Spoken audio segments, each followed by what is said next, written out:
Yung mga kabisdag, gagawa po ako kayo ng macaroni salad. Ayan, 1 kilo po. Ayan natin.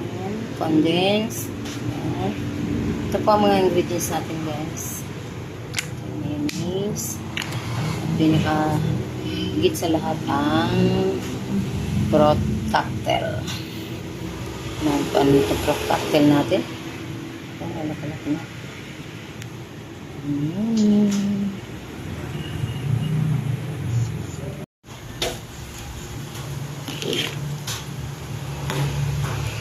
Ayan.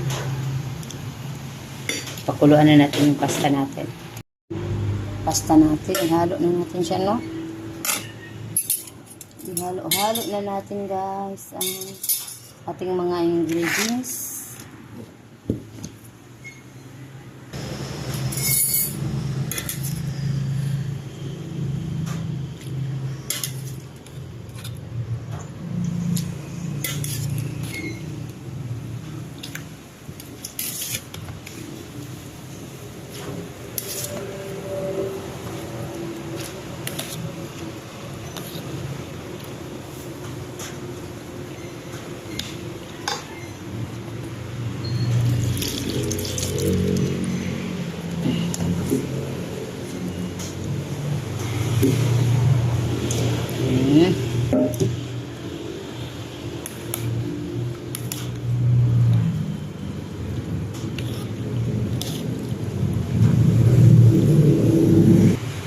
Ayan mga kabistak, nalagay ko na yung all-purpose cream natin at saka muesli cream.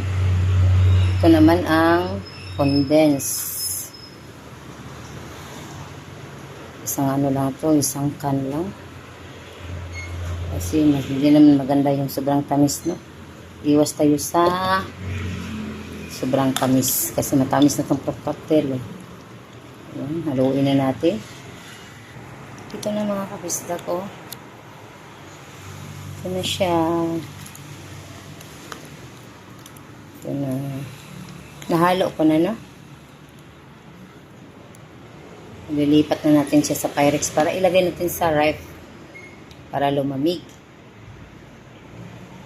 Ito na po ang finished product natin mga kabistak. Ayan.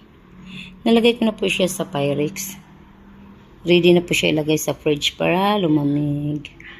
Thank you for watching and God bless us all. Happy Friday po sa ating lahat. Thank you again.